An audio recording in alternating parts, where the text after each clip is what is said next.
reduction, biowaste recycling, and circular food systems. The moderator is Krutarth Upadhyay. Krutarth is the founder and CEO of Hydro Health, an innovative agri-tech venture transforming farmlands into high-performing sustainable asset class. Alongside with him for the speaker we have Joe Sakota. Joe is the co-founder of BioAqua Garden, an innovative agri-tech company established in 2021 that champions sustainable, chemical-free agriculture through its patented aqua soil ponics technology.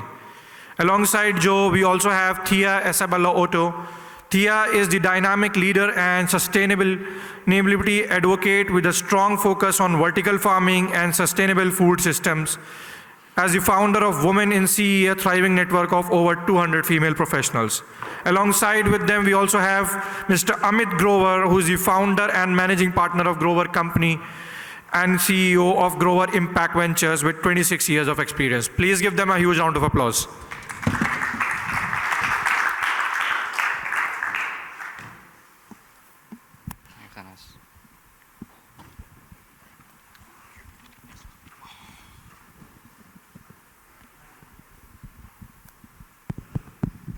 Hello, hi, test. Thanks for that lovely introduction, Anas. We have a very beautiful panel here today. Let's begin with the questions I have for all of you. My first question is to you, Joe. Given your extensive experience in digital strategy and large-scale online engagement, how do you think digital innovation and vertical farming systems can help promote awareness and adoption of circular economy practices in agriculture?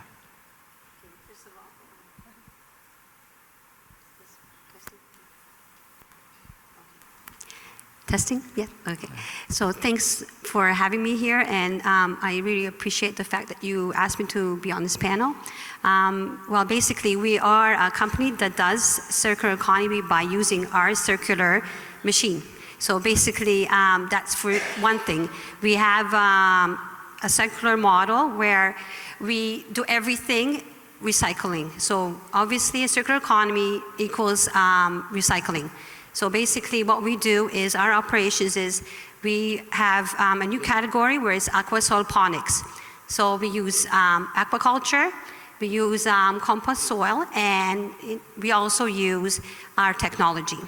So basically this all started 2020 where we realized there is a food shortage, natural food shortage, not just in Malta where we're based, but in every country in the world. And basically we said, okay, you know, traditional agriculture is not going to work on its own. I'm not saying that we continue, you know, we don't take into consideration, but there needs to be, you know, other ways of doing farming.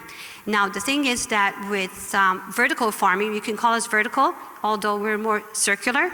So when I'm talking about the difference between circular and vertical, vertical usually have lights on each row, where we are circular, so the lights are only on top.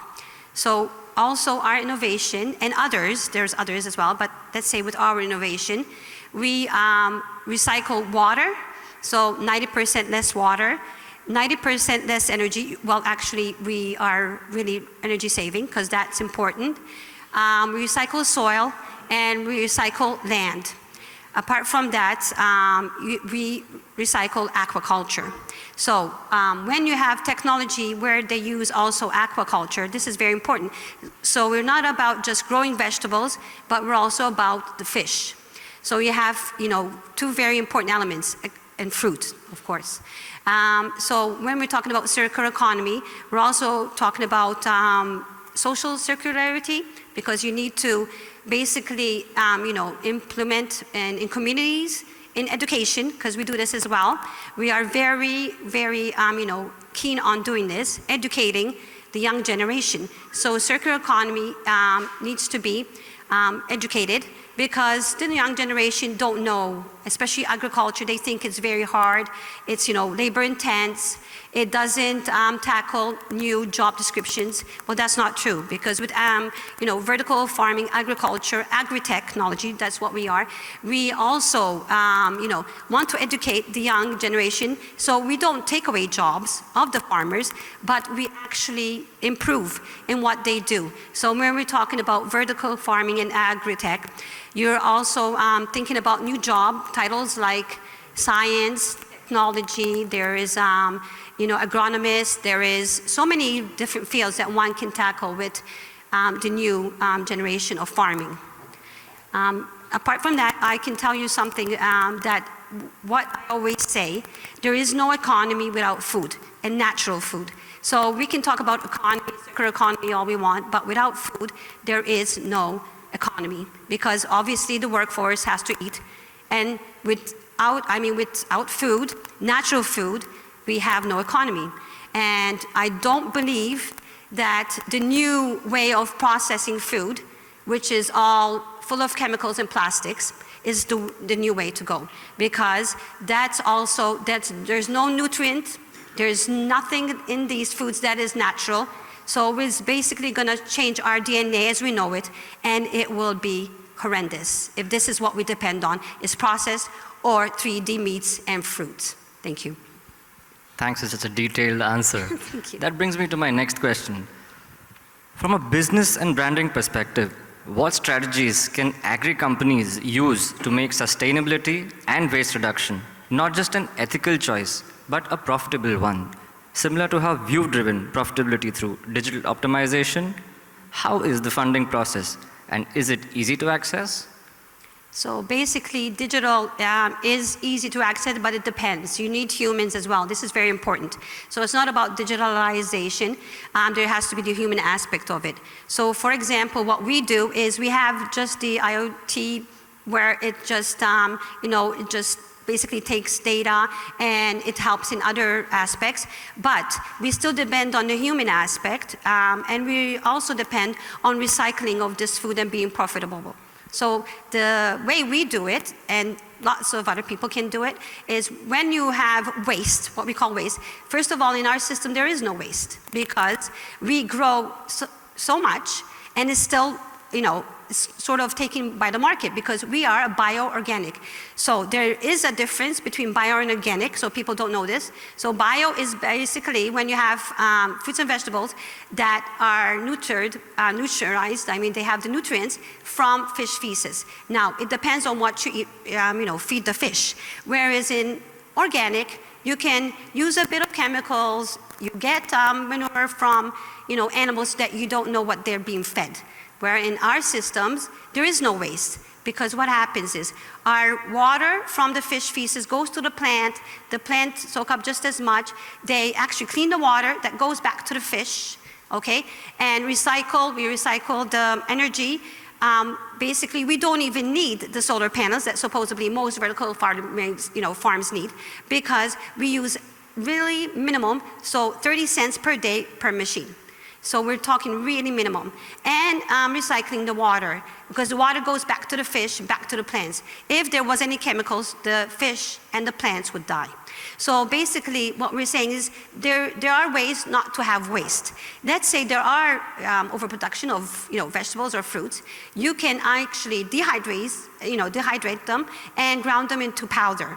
So that's another way of doing it. There's so many ways that one can do. We give to the food kitchen and to communities, when we think we're gonna have too much. Although in our case, it's never been the case, we don't have enough. So this is why we think, and lots of people have said this, we need funding, and funding, like serious funding for farmers. Because the farmers want to implement this, but the problem is always the funds. So they say, okay, what do we need? They need greenhouses. They can do traditional, but they need the greenhouses, because the greenhouses are the ones that, the method basically that you don't use pesticide or fertilizers, because this guarantees mostly that you don't need to use any chemicals, because it's a controlled environment. There's the netting on the solar, on the windows of the greenhouses. There are other natural ways, they've spoken about it here, where you can actually avoid from having pests. And they need this for the weather element. How do you suppose, that open fields, you can control the weather? That's not possible. So we really need to think about these things and how farmers can really can implement innovation. Because let's say in Malta, for example, we don't have one fund that goes into innovation in agriculture, which is crazy. So which country, you have to name different countries, and you have to make sure that, the governments know, the policymakers know, that in order for farmers to innovate, they have to have funding, and not just the bank loans. Although I can guarantee they will get their money's worth, because people like us and other maybe vertical farms can guarantee 365 days worth of crops. So, there is never waste. There are ways and means to do something, but, the government has to help with the funding and proper funding. There are countries that give 80 to 90% or free land. This is great. United Arab Emirates, I've heard that they do so much to help the farmers, This has to be implemented in other countries as well. They're giving farmland, they're giving them funds so that they come up with the technology, and they will help them with this. This is great in this, in this country. I wish that this is implemented in every country in the world, because without food, natural food, we cease to exist. Thank you. That was a great answer. Lovely round of applause for her, please.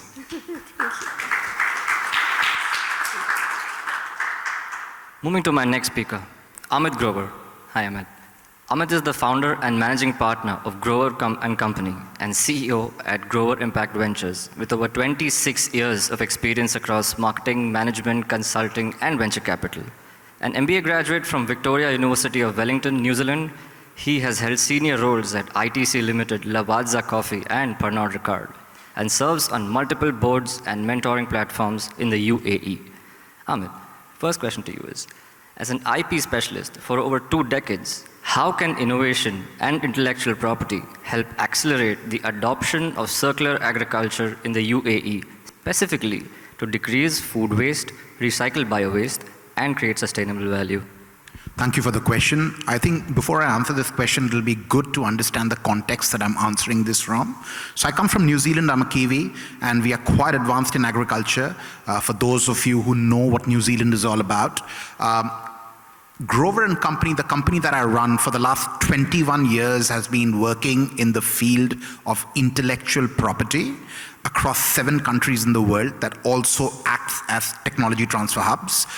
Extensive experience in China and in Europe, primarily commercializing intellectual property. Now, I'm not a lawyer, I'm on the commercial side of it, and I also run a single family office out of London that obviously invests and takes long-term positions in technology-led IPs. Now, to answer that question, I think UAE, and very specifically both Dubai and Abu Dhabi and Sharjah, they're on the cusp of looking at circular ecosystems in 3 different ways. Let me break it down. Number 1, data. End of the day, you need the data on food consumption and food waste before you can go ahead and address that problem. So there are a lot of platforms in the UAE like Nima and Tadweer that are driving data centralization on food waste on a hotel level, on a tourism level, on a supermarket level, and really reporting back how much food is getting wasted. Then coming down to platforms that are recycling that food waste into multiple avenues. Number 1, let's talk about something that's very simple, the public distribution system. So a lot of food waste gets picked up from supermarkets, restaurants, hotels, and distributed to underprivileged communities that struggle to buy 3 meals a day. And that's how you kind of ensure food security on a very basic and primal level. Number 2, when you're looking at the technology side of it, biofuels, bio-waste, microbial fertilizers, a lot of food scrap is going into producing aspects that are upcycling the waste and kind of putting it to good use. There are companies like Luta Biofuels, there's companies like Circa that are doing absolutely groundbreaking work in the UAE. Now, to finish off with the whole sustainable aspect of it, Obviously, it starts from the whole purpose of looking at how you produce agriculture and the multiple resources that go into producing agriculture. And how do you make it both upstream and downstream more recyclable? So contained environment agriculture, you're talking about water conservation, you're talking about water recycling, farms like Badia, and Pure Harvest. These are some of the leading contained environment agriculture initiatives in the UAE, have been adopting recycling, microbial fertilizers, and the use of data and technology like artificial intelligence to be able to plan harvest and to be able to predict, both crop yield and crop quality. So on multiple levels, IP is getting utilized in each of those areas. Now, there's a different subject, whether it's defensible IP or indefensible IP. I don't want to go into that discussion, but the reality is that each of these technologies that I just talked about obviously comes from the West, and there's a lot of consumption and adoption of such technologies as IP transfers that the local governments, local companies, startups are really doing to be able to accelerate the circular ecosystem from agriculture, pretty much farm to table, yeah. Wow, that was a lovely answer. Which brings me to my next question. From your perspective, as a family office and a business leader, what are the most significant opportunities for UAE startups and agribusinesses to build scalable, circular food systems that not only cut waste, but also deliver long-term business benefits? So, from an investment perspective, one has to kind of bend to return of investment as a metrics. The environment is always great, we all support that, but end of the day it comes down to ROI. So, I think contained environment agriculture projects of all sizes, scale, and shapes that are driven by data, that are driven by AI, both generative and non-generative, and the utilization of downstream and upstream recycling of resources so that you use minimal resources, are going to be an area that has both got a lot of interest, pulling a lot of investment, in the UAE and the GCC, and it's going to continue to drive it. Beyond that, when you're looking at democratization of data and platforms that report food waste and platforms that help dispose food waste to these operators that create biofuels, that create microbial fertilizers. Now, biofuels and microbial fertilizers are kind of important and attracting a lot of attention, but they are very, very capital intensive projects on the scale and the merit of it. And I think they're coming up, but I would still have my finger on contained environment agriculture, vertical farming, aquaponics, hydroponics. That's going to drive the next 10 years in a big, big way, in my opinion. Thanks. I guess a lot of people would want to connect with you on a personal level after this. Absolutely. Lovely round of applause for him, please. Which brings me to my next speaker. Tia Isabella Otto is a dynamic leader and sustainability advocate with a strong focus on vertical farming and sustainable food systems. With a background in sustainable food, agricultural supply chains, and market dynamics, she works at the intersection of science and industry to drive meaningful change in global food production. As the founder of Women in CEA, a thriving network of over 300 female professionals, Tia is committed to empowering women and advancing innovation within the controlled environment agriculture sector. Tia, my first question to you is, as someone deeply involved in sustainable food systems and indoor farming, how do you see controlled environment agriculture contributing to a circular food economy, particularly in reducing food waste and optimizing resource use?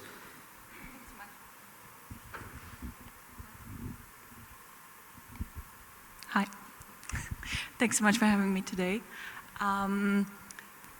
Perhaps a little bit about the background that you just talked about is that I started in this industry, and particularly in indoor farming, through an NGO where I got to see around 50 countries around the globe and visited farms, a lot of indoor farms, talked to a lot of stakeholders and understood the ecosystem around it.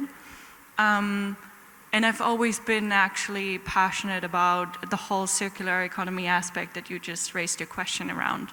So one of the things, talking about waste that you were just talking about, is that we see waste lost, and we have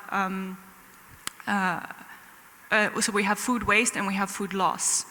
And a lot of criticism around indoor farming, and particular vertical farming, is always, well, we cannot feed the world with lettuce, because that's what a lot of these farms are focusing on. However, I always counter-argue that with the food safety that an indoor farm can bring, and that could be a greenhouse or a vertical farm, is that we can actually save a lot of food loss, which is occurring at farm level. So if we look at California, which is delivering most of the lettuce for North America, the farmer produces twice the amount of lettuce because only half of his produce actually ends up on the shelf. And once it is at retail, it doesn't last very long. On the other end, if you go into the more and more controlled environment, agriculture production, we have a shelf life that is around 21 days or longer. So this does not only help in the factors of food loss, but then also food waste along the supply chain. So I feel like on that point, if we talk about the greater food security, food safety aspect, that's where indoor farming can play a major role. And then secondly, perhaps a little bit what you ask on the input efficiency and operational efficiency, and that's something that Amit also talked about, is the more you apply precision agriculture, the more resource efficient you're going to be producing. And obviously in an indoor environment, you have the benefit that you can only put as much nutrients as you actually need. You can recycle the water, and therefore really use only what you need to apply on the crop itself. That being said, it's still very, very important that we apply precision agriculture in the outdoor production as well, because the impact can be so much greater. So I see a lot of innovation happening there as well. Wow, thank you. That brings me to my next question. Through your Women in CEA program, you've seen a wide range of innovations in the vertical farming sector. Which emerging practices or technologies do you believe hold the most promise for advancing bio-waste recycling and circular food systems? Yeah, great question. And one of the things that I always noticed in the past 5-6 years in this industry was that I would talk to a founder in the APAC region and then a founder in the US, and they would tell me about their great innovation and their great solution that they're having. And they always say, oh, and we're the only ones doing this right now. And I'm like, no, actually this other guy is doing exactly the same, because we have a lot of problems and similar problems around the planet that are trying to be solved through those innovations. And I see those in different, let's say, verticals. So one thing that I see a lot happening is anything around like bioreactors. So I think that's going to play a major, major role in the upcoming years. I mean, we're having Go Food manufacturing happening around the door right now, so that's going to be a main input for food ingredients industry.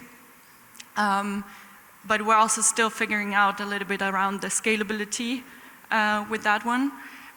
Anything around fungi, they can be, I mean, we already have trained mushrooms that can eat off cigarette butts and basically turn them into a mushroom for, I don't know, 50 years, I think. But getting all of these things commercial takes a lot of time.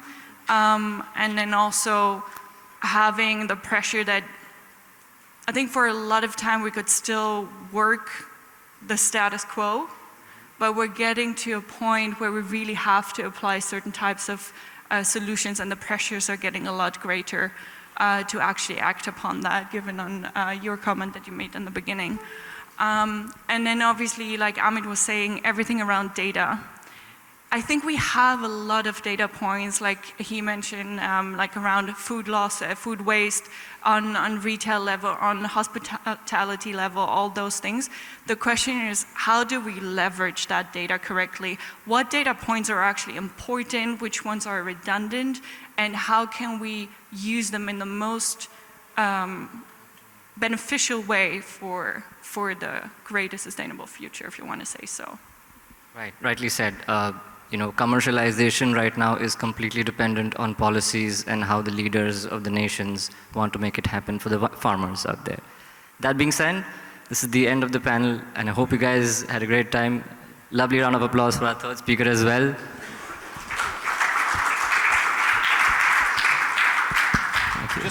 Just on that note, I just make a point on Thia's Sure. work, what she does with women. I don't know how many of you know that in the UAE, composting, which is pretty much bio-waste into compost, one of the most substantial companies that are involved in doing that, which is called the Waste Lab, is 100% women-owned and operated company. Oh, it's a great founder team. I love them. Yeah, just putting it out there, yeah. Actually, Thanks, thank you for mentioning that, because we use compost. So this is what makes us different as well. So we don't just recycle aquaculture, which is the fish, but compost is a very important aspect. I agree with you there. And I agree with you as well that, there is, a lot of potential in indoor farming and, controlled environment. But we do appreciate that there are traditional farmers that want a solution where they don't have to have hundreds of thousands of funds, because, sometimes it never comes. But maybe if we work more on irrigation and the proper way of controlling the natural way, pest, then there is a future for obviously open, field farming as well, traditional. Thank you for that as well. Thank you so much. Thank you so much. Please give them a huge